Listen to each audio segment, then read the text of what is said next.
il faut sortir des chantiers battus. Il ne faut pas forcément regarder votre monde, votre avenir en tant qu'entrepreneur uniquement sur les métiers réservés soi-disant aux femmes.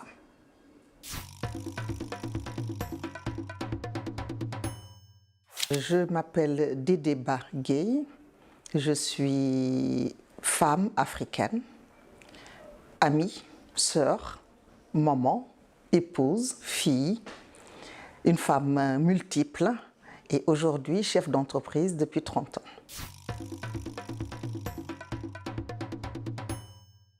Alors, je vais vous faire rire parce que c'est tout à fait par hasard que je suis entrepreneur. Mais il y a quand même beaucoup d'entrepreneurs dans la famille, donc c'est peut-être pas un hasard à 100%. En réalité, moi, quand j'ai fini mes études, je me voyais en tant qu'ingénieur avec une combinaison et en usine. Dans ma tête, il était resté une vocation manquée d'être médecin. Et toutes mes études d'ingénieur, j'ai collé à la santé. Je n'ai jamais fait un stage en dehors du secteur de la santé. Et quand j'ai fini mes études et que je suis rentrée au Sénégal, mon premier emploi a été de développer un réseau commercial sur plusieurs pays africains pour une entreprise qui était dans le secteur de la santé. Et à cette époque, dans le début des années 90, il était très difficile pour une femme seule africaine de voyager en Afrique. Et donc au bout d'un an, j'ai voulu me resédentariser et m'installer à Dakar et prendre un emploi stable. Et donc c'est vraiment par hasard que je me suis créé mon propre emploi. Technologie Service, c'est d'abord l'histoire d'un auto-emploi. L'entreprise a été créée à la fin des années 90 et en 94, il y a eu la dévaluation. Donc en une nuit, vos dettes sont multipliées par 2. La dévaluation du franc CFA. En une nuit, vos dettes sont multipliées par 2 et c'est déjà une très grande menace et une grosse difficulté qu'il fallait surmonter. Mais globalement, moi je dis qu'au Sénégal, notamment en ville, les femmes peuvent tout faire. Donc, au début, vous ne sentez pas la pesanteur sociale qu'il y a à avoir une activité comme ça. Vous travaillez quand vous travaillez beaucoup et votre environnement, lorsque vous avez cette chance-là, vous permet de travailler énormément et de développer votre entreprise. Je n'avais pas d'argent, donc j'ai pris un autre emploi. Je suis allée enseigner à l'université.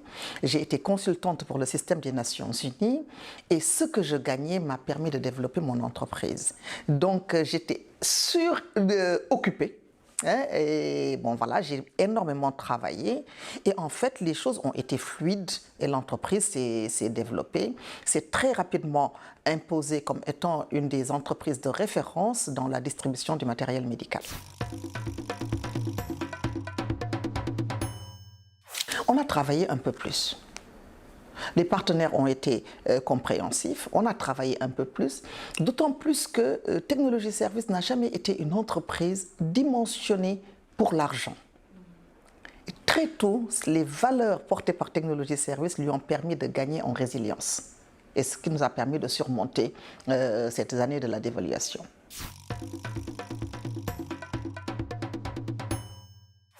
Alors, ça c'est la question la plus difficile à laquelle je dois répondre parce que je lis parfois, je participe parfois à des réunions où on parle de leadership, etc. Et moi, je n'arrive pas à définir mon leadership.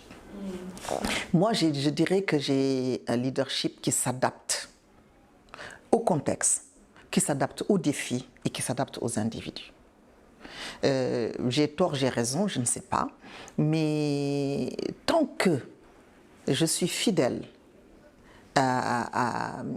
aux exigences de travail, que je suis fidèle aux valeurs de l'entreprise, je pense que le leadership qu'on met en place, il doit permettre à tout le monde de s'y retrouver.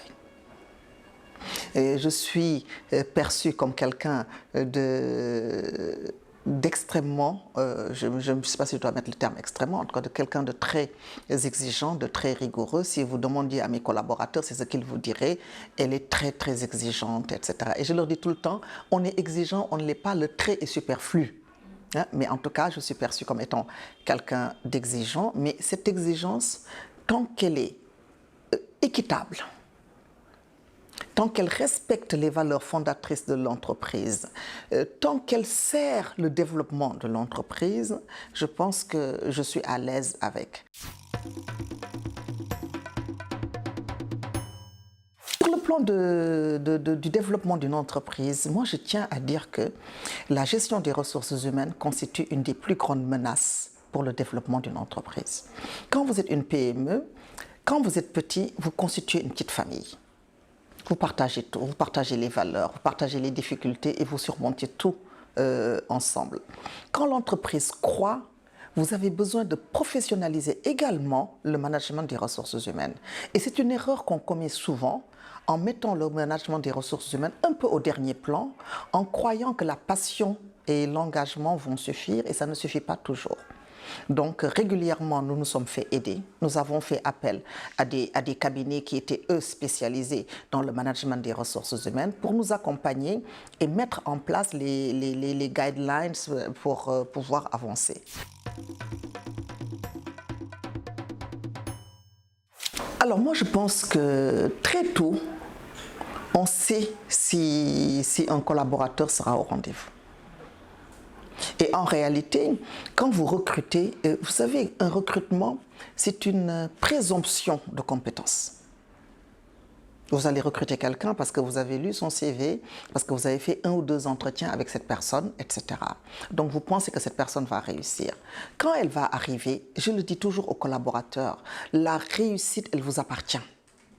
C'est à vous aussi de relever les défis. Et très vite, donc, vous allez identifier les collaborateurs qui vont pouvoir aller à votre rythme, partager vos idées, partager vos objectifs. Ça ne prend pas forcément de temps.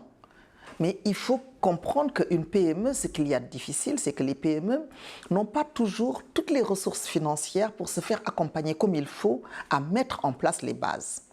Aujourd'hui, où je pense à me retirer, l'un des objectifs principaux, c'est les bases de la pérennité de l'entreprise. Quelles sont les bases qu'on va mettre en place? Et il est important que ces bases soient extrêmement fortes pour pouvoir permettre à l'entreprise de se développer en dehors de son fondateur.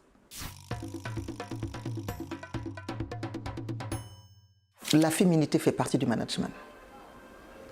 On ne règle pas les problèmes de la même manière. On ne règle pas les problèmes de la même manière qu'un homme, même si on veut avoir les mêmes objectifs. Et il faut savoir qu'on ne peut pas parler seulement de femmes entrepreneurs sans tenir compte de la vie des femmes. Et la vie des femmes, c'est une double vie. C'est une vie de femme professionnelle, mais c'est aussi une vie de femme, épouse, mère, fille, sœur, qui font que dans notre société actuelle, une partie de la charge de fonctionnement de la famille repose sur les femmes. Et il est extrêmement important pour que les femmes réussissent en tant qu'entrepreneurs, qu'elles aient dans leur environnement le support qu'il faut, la compréhension qu'il faut, la bienveillance qu'il faut pour leur permettre de s'épanouir en ayant leur double casquette. Alors moi, comme je dis, je ne sais pas c'est quoi le leadership. Mais ce que je peux dire aux entrepreneurs, et notamment surtout aux femmes entrepreneurs, c'est qu'il vous faut du courage. Beaucoup de courage. Parce que c'est être une femme dans un monde d'hommes. Quand vous montez dans les fonctions, vous allez être l'une des rares femmes, etc. Une des rares femmes, etc. Donc, être femme dans un monde d'hommes. Il vous faudra travailler 2 fois plus. Indépendamment du fait que vous avez une 3e charge qui va vous attendre à la maison. Il vous faudra être très organisé. Donc, il faut avoir le courage de ce volume de travail et de cette organisation. Il faut avoir de l'audace. L'audace, c'est quoi? Il faut sortir des chantiers battus. Il ne faut pas forcément regarder votre monde, votre avenir en tant qu'entrepreneur uniquement sur les métiers réservés soi-disant aux femmes. Ben voilà, il faut aller faire du pneu recyclé, Hein, il faut aller faire un atelier de mécanique parce que c'est porteur. Donc, il faut avoir de l'audace et sortir des sentiers battus, aller cueillir les fruits là où ils sont. Et enfin, il faut avoir de l'ambition et de l'ambition de prospérité. Il faut arrêter de faire de l'auto-emploi et de dire, voilà, moi je suis contente, j'ai mon salaire, etc. Non, non, non, non, non. Si vous voulez réussir, il faut avoir de l'ambition de gagner de l'argent. C'est ça qui va faire que vous en aurez assez pour développer votre entreprise. Et il faut identifier les personnes sur qui vous vous reposez. Votre support familial, amical, et qui va faire partie, autant que votre équipe, de ce qui va créer votre équilibre et votre épanouissement en tant que femme entrepreneur.